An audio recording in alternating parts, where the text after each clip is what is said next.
Hi everyone, this is Mani and welcome back to SK SecOps. Today we will be understanding some of the ways to reduce your cloud costs effectively.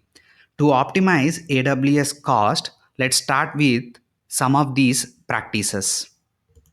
The first one is turn off idle resources. Idle means the resources that are not currently in use. During off hours or at night time, schedule shutdowns for non-production environments like testing or development. The second practice is monitor billing and set budgets. To keep our cloud cost under control, it's important to monitor your usage and set billing alerts. You can create budgets and define thresholds. For example, get an alert when your usage hits 80% of your monthly limit. This way, you are notified in advance and can take action before costs go too high. It's a simple but powerful way to avoid bill surprises.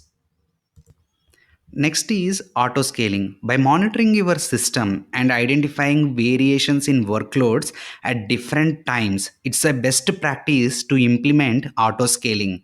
This ensures optimal performance during high demand and helps reduce cost during low usage periods. Then we have serverless.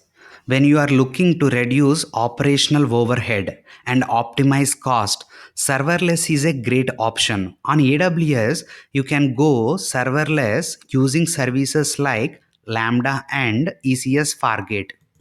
AWS Lambda lets you run code without provisioning or managing servers.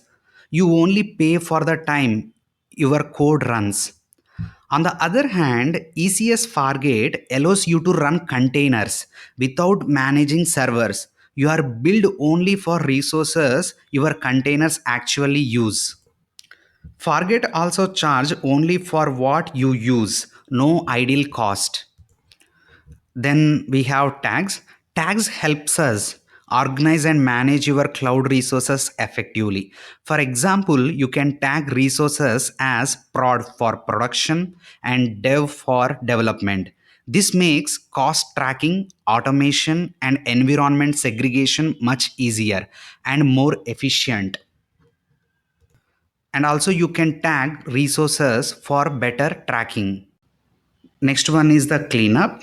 So make sure you remove unused resources like elastic or static IPs, load balancers, and storage volumes. These services can cost you money. So that's why it always better to remove unused resources. The next is S3 storage. So how frequently you are accessing the data, based on that you can choose the right storage class like frequent or infrequent access storage class, intelligent tiering for automatic cost savings, and then we have Glacier for long-term archival storage. We have other storage classes all as well.